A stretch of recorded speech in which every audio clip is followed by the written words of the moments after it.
Hello and welcome to the Deep Track Podcast, an exploration of watches, trends, and culture with a few adventures along the way. I'm your host, Blake Bettner. This week, I'm happy to welcome Guido Terreni to the podcast. Guido is the CEO of Parmigiani Fleurier, where he's led the brand into a very interesting space over the past few years. He was appointed in 2021, and since taking on that role, the brand has released watches like the Tonda PF, and more recently, the Toric, which is one of my favorite releases from this year's Watches and Wonders. We talk a bit about that watch, what makes it so special, some of the subtle details that you might not notice about that watch. We also talk about some of the broader challenges faced by Parmigiani Fleurier, how they reach new customers, what their client base is like right now, and what motivates him in general. And I think he has some really interesting insights that paint a pretty clear picture about where his head is at in terms of how these watches are presented, how they're designed, and what they are meant to mean to enthusiasts and collectors. Guido has a really interesting past as well. He spent 2 decades at Bulgari and oversaw the release of watches like the modern Octo Finissimo. So he knows what he's doing in this realm, and I think he's trying to bring a similar approach here to Parmigiani Fleurier, which is a great thing. This is a really interesting brand. Even though it's relatively young, it has a really interesting backstory and history with Michel Parmigiani. We talk a bit about all of that in this discussion. A big thank you to Guido for taking the time to chat with us. I hope you enjoyed the discussion as much as I did chatting with him. With that, here's my discussion with Guido Terreni. Guido, I can't thank you enough for taking the time to sit down with me. It's my pleasure. You are responsible for one of my fondest memories. In Geneva, we had dinner one time, and you started sketching on the placemat underneath the plate, the shape of a bracelet and the lug, and how it all had to go together. Okay. I think 21, 22. I still have it. I took it. We still have the paper. Yes. I don't have that recall. I'm sorry. Well, it was. It really stuck out to me because it kind of showed me that you think about these smaller details that a lot of other people, in your position, don't. So it was a refreshing thing to hear you kind of thinking so closely about the details, about how a lug curves and how a bracelet connects to the case and what that means.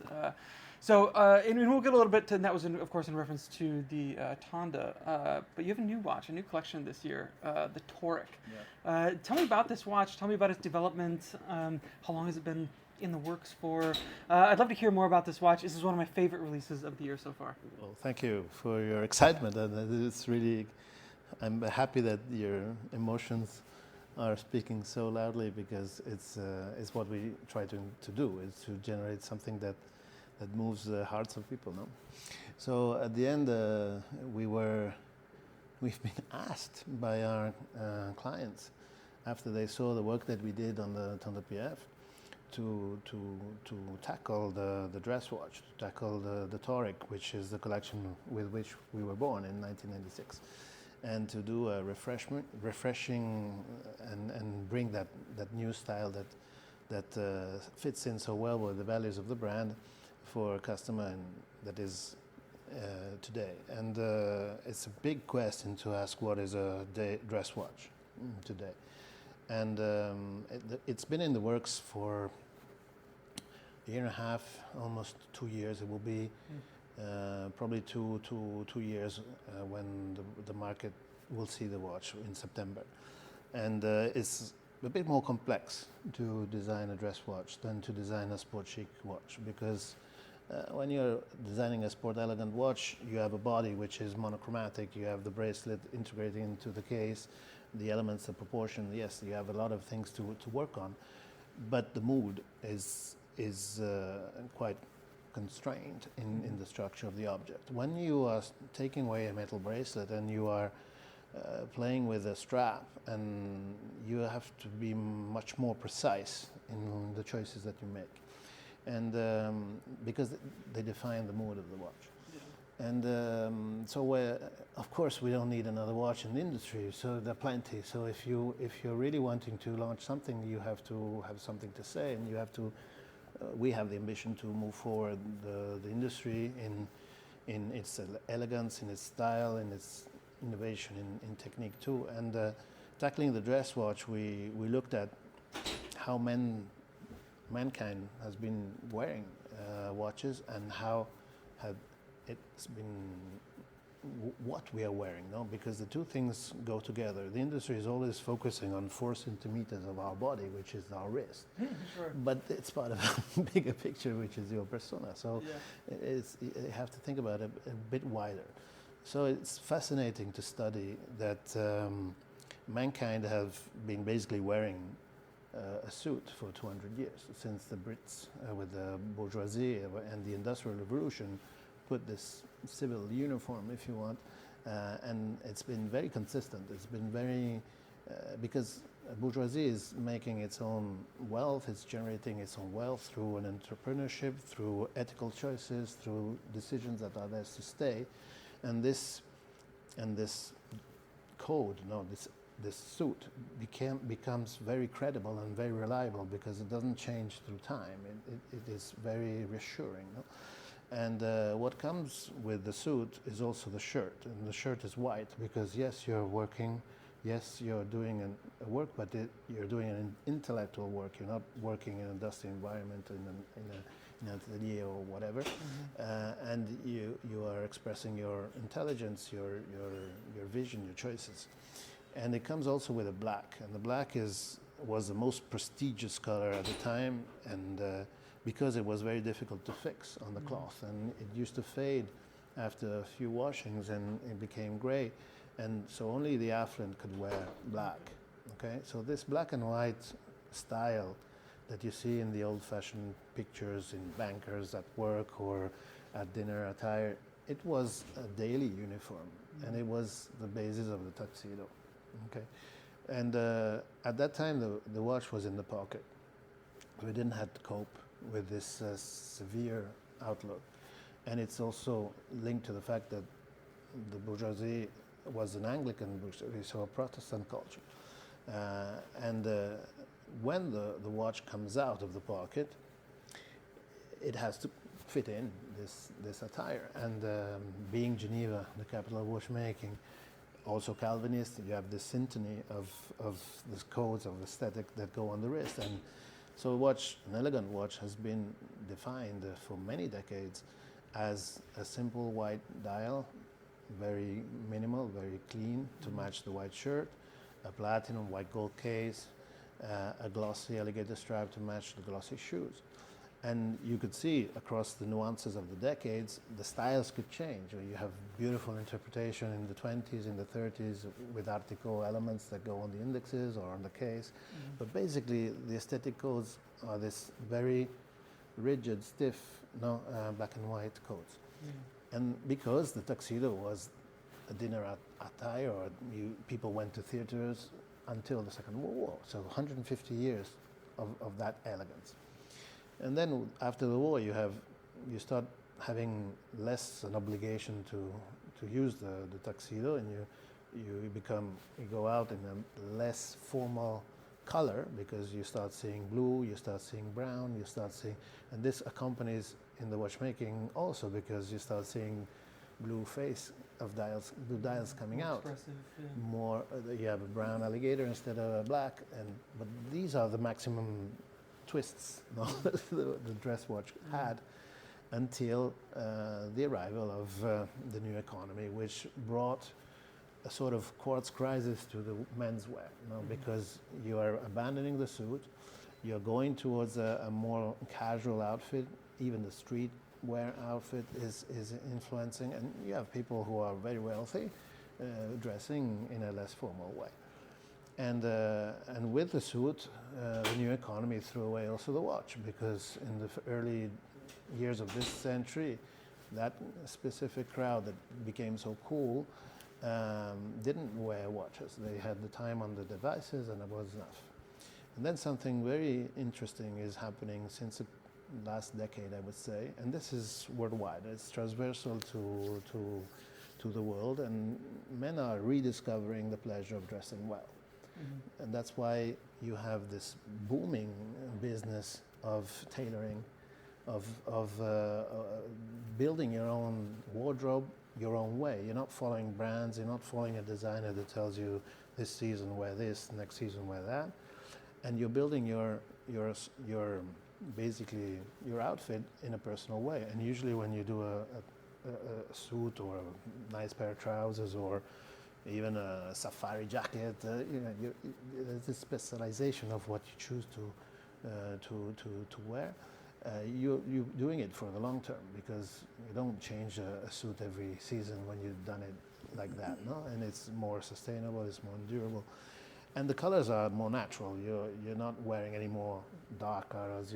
It's much more fresh and much more informal if you want. You don't wear a suit with a tie. You can wear it with a polo. Sometimes you don't wear the jacket. No. Yeah. And there was a very important movie, which is The Kinsman, who accelerated this understanding in a young crowd. Because when that hero at the end makes his own suit and he comes out of the store with that elegance, he's sexy, he's nice, he's cool, and people in their 20s and their 30s looked up to that way, inspired, and so that was a very important, socially speaking, movie for that importance, in my opinion. And then on that kind of outfit, what do you put on the wrist? And the answer is that, because those colors, that fabric, that attention to details is flawless in the execution. Because when you're into that deepness of understanding of how a dress is made, a suit or whatever menswear is made, you're into the culture of the product, and that is a way of expressing your taste, and it can be across every category, whether how you buy a watch, how you choose a bottle of wine, how you choose a car. You want to understand, and you're not following a marketing plan of a brand who tells you what to do. No? So at that discerning customer, which is not a big audience, it's an audience on the edge of luxury, in my opinion. You have to be flawless, and that's why the Toric is only manually winded mechanical movements, because that's the best way to design a mechanical watch, because you don't have the rotor that is interfering in the way that you design the bridges and you explain the function. Only gold movements, and that is very rare to have on a serial production. Usually gold is used for exceptional pieces. Having that consistently across the collection is an expression of using the metal that is extremely profound and deep, much more than the brass. It reflects the light, the finishings, they come out much better. The finish has to be extraordinary. This Côte de Fleurier, that is a double Côte de Genève crossed, allows you to have this texture extremely rich. And when you turn a watch, you have this crown which is generous in its dimension, because when you wind the watch every morning, you want to feel the mechanic in your fingers. You want to have this pleasure of wearing it. And then you get to the choice of the dials. When you have this dial compared to the PF, you see that the sign, the brand is across the two collections. No? The architecture of the how you displace the indexes, the logo, they are consistent, but they are completely different in the mood. And this is only a gold dial. We don't use brass on this, and we chose a treatment which is a grené-main. The grené-main is a brushing that you do by hand that basically creates this granularity of the surface that reflects the light in a very matte way. And the fact that you're using gold, after you've decorated it with the color, you drill out the treatment, and you have the gold that comes back to life. You see the indexes, the markers. It's underneath all of this. Everything is underneath the treatment, and it's a very delicate operation to do. And it's done the artisanal way. And Michel spent the full day in our dial maker to teach how to do this finishing, which is done very, how do you say, I always say that when I explain this, I feel like I'm Harry Potter, because you have a paste done by distilled water, salt, powder of silver, and cream of tartar. And when you put everything together, it becomes a sort of paste which is abrasive, and through a brush, which is extremely thick, with the hair that is more thick the hair is, the more small the grain is. An operator starts giving this brushing to the gold. in order to get to that feeling. So 9 dials out of 10 that are Grenet are done by laser today. And this is done the traditional This is done the traditional way. It's a total exercise in restraint. The whole watch is, and it's kind of a watch that is. It's a watch that like there's more that meets the eye, or more than the sum of its parts, I should say. And the closer that you look and the longer that you look, the more that you start to notice and appreciate about it. And it's kind of like that from every angle of the watch. Did this design go through iterations where you're kind of wrestling with, well, let's take that back, or let's really practicing like how you edit yourselves? It was longer than the PF to nail because the balance of the elements were quite difficult to achieve. First of all, the dial we started from, remember those vintage dials of the 50s and 60s? They used to be flat at the center, and then they used to dive towards the minute scale, called chevet in French, chevet dials. And we tried that first, and we found that gave an old look and gave a vintage look that we didn't really want on this watch. So our designers came out with this cut of the curve because it's flat until the edge that you see, which is a sort of step that you go downwards, and you have a surface which is inclinated that you polish, and the gold comes out again. And then you have the curved minute scale outside. So the language is very similar to the PF because the PF has a lower minute scale with the indexes across outside the dial, and the guilloches are at the higher surface. And here you have the Grenet at the flat surface up, and then you have the minute scale that goes down. So the language is consistent. And then you look at the case. The case has a wider body than the bezel. So this comes from the first toric, because the toric at the beginning had this central part of the case that was much wider than the bezel, but it was at the center, and here we took up that curve towards the top. It gives a more dynamic tension to the case, more fresh, more modern. The first toric was like sitting down on itself, no? Yeah. And then you have the strap, which has to have that feeling of comfort, that feeling of when you touch this nubuck feel. Now you have the sophistication with it, which is incredible. And you have this special stitching, which has never been done in watchmaking, which comes from Neapolitan suits. It's a punto mano. It's a very small dot that you have distant from one another. On a suit, it has an aesthetic purpose, but it has also a comfort purpose because the stitching is much more soft than if it were much more close to each other.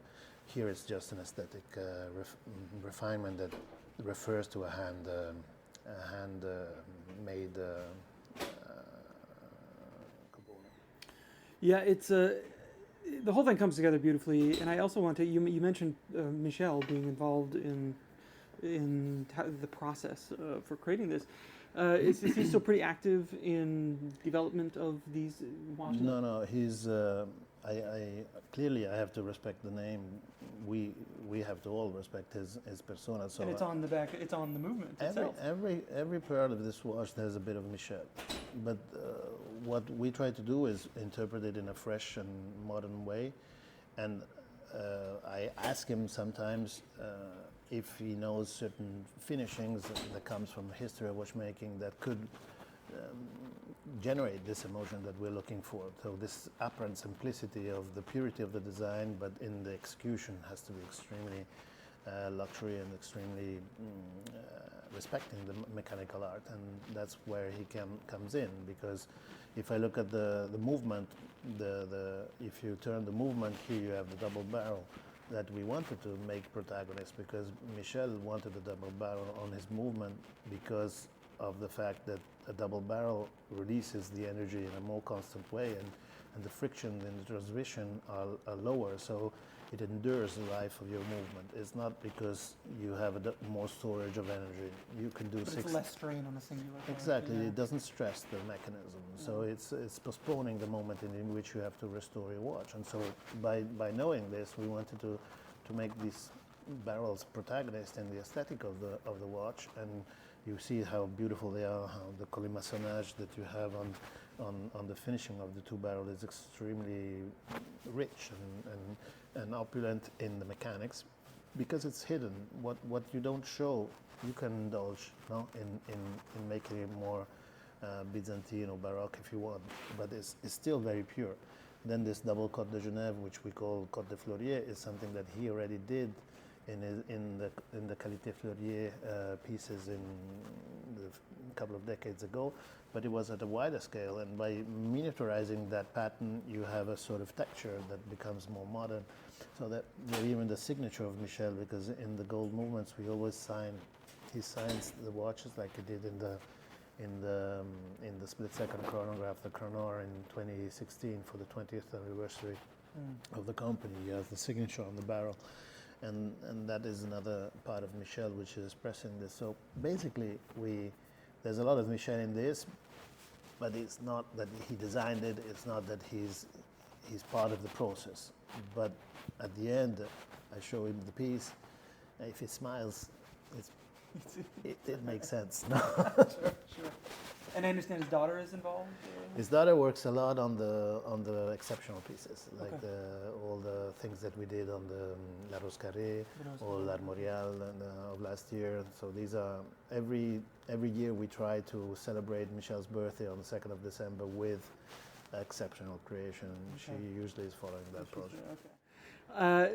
And the last thing I wanted to ask about these new torque watches are the palettes that you use. From the dial to the strap, it feels very subtle but intentional. And this real kind of like emotional element that it kind of underlies this, and the contrast between the two, is not only clear, and it really changes the personality of the watch, but each of them themselves are kind of almost difficult to describe in words. It's like you have to see it in person to kind of fully appreciate it. Well, colors are a very important part of the brand identity, and they are inspired by a palette of colors which was defined by an architect, Swiss architect, very important. It's called Le Corbusier, who in 1931 came out with this beautiful palette, and it was applied to your home, because how you decorate the walls of your apartment, of your mansion, of whatever, influences your mood, influences your choices, and usually you don't decorate every season your home, so you have to choose what colors that are there to stay. And this palette is extremely modern, even if it's almost 100 years old. So this contrast between the modernity and the long-lastingness of the choice makes you feel that these colors are there to stay.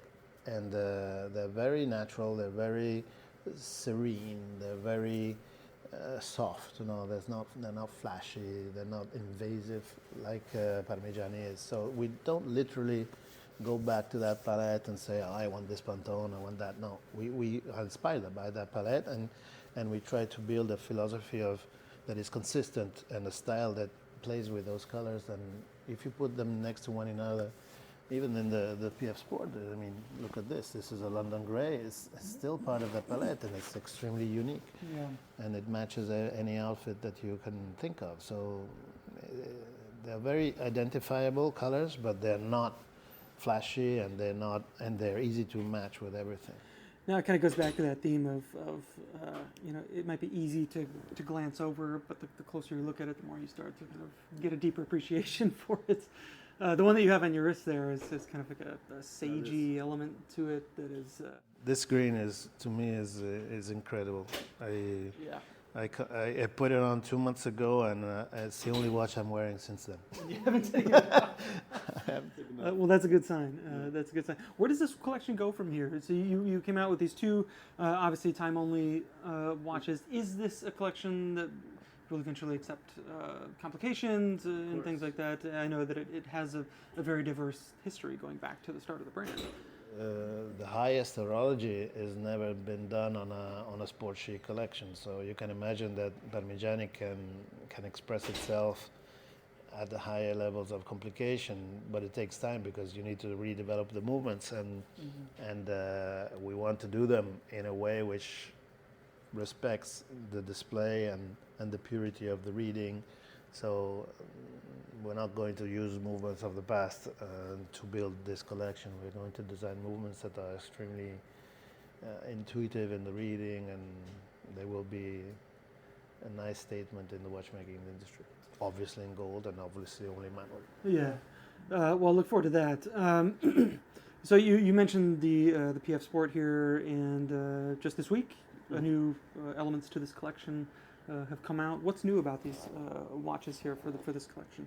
But I think the sport collection has the privilege to accompany a Parmigiani client in his leisure time, and the use of colors in this is able to become more lively, no, in the collection.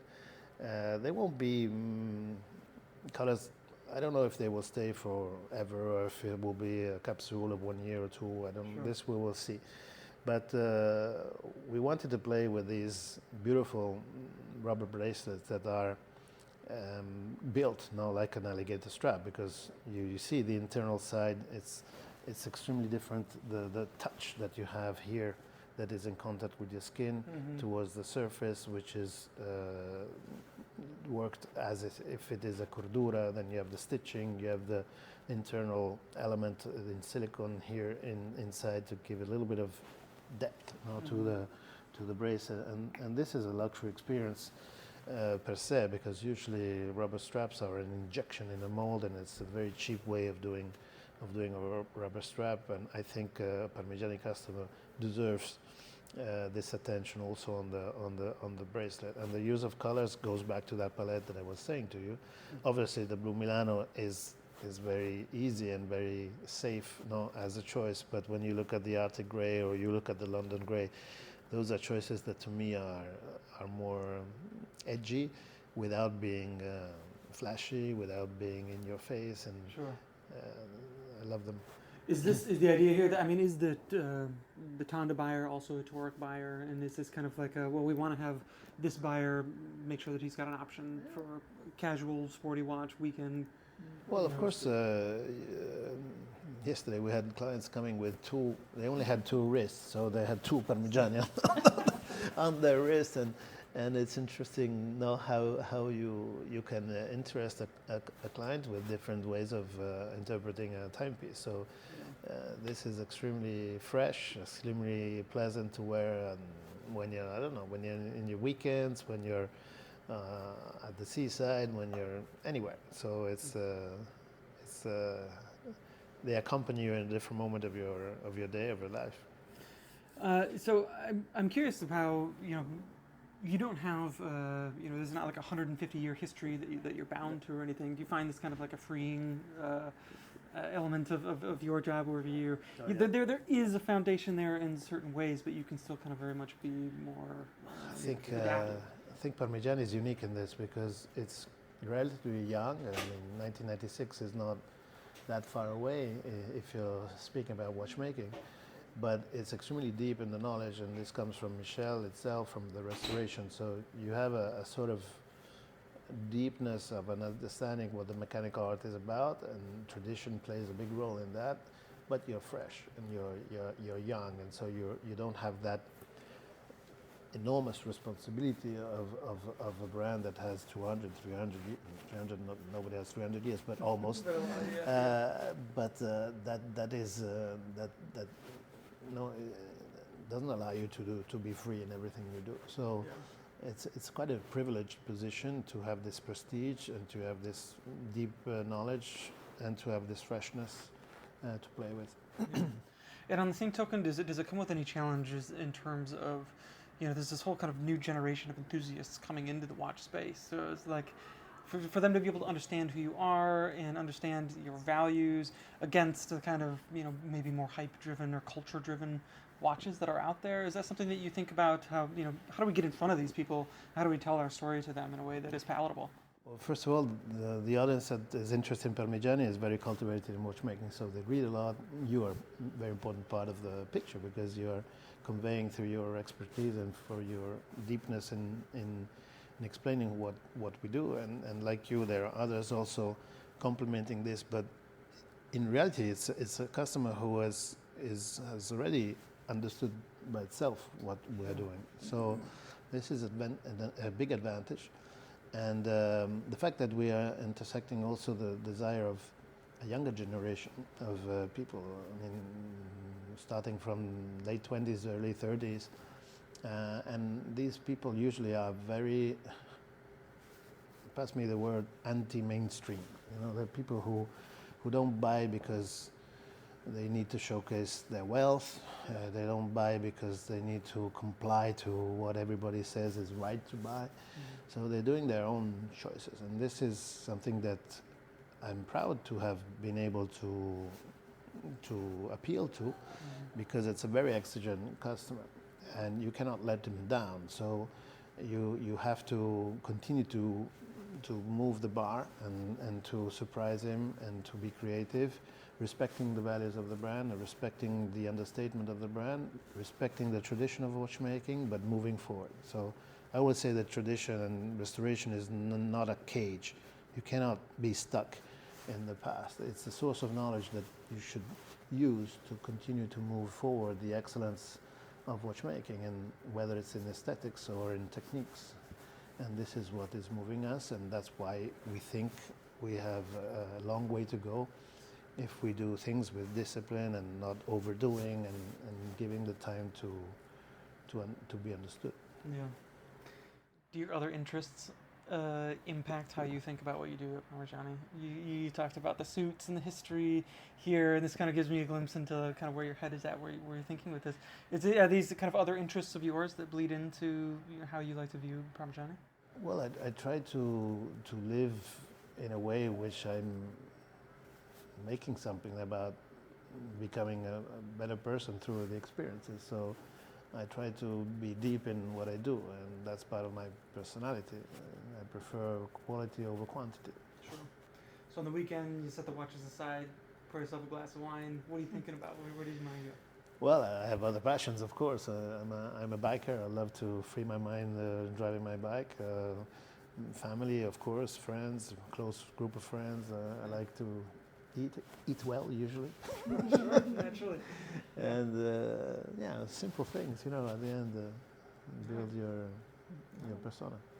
Well, Guido, I really appreciate the time. It's just been always a huge treat to talk to you and get some insights into the watches that you are creating. I'm really fond of the Torque collection. We'll have a lot more on that on the site, and hopefully, take any chance to get a closer look at those. So, thank you for your time, Guido. My pleasure. Thank you for being with us today.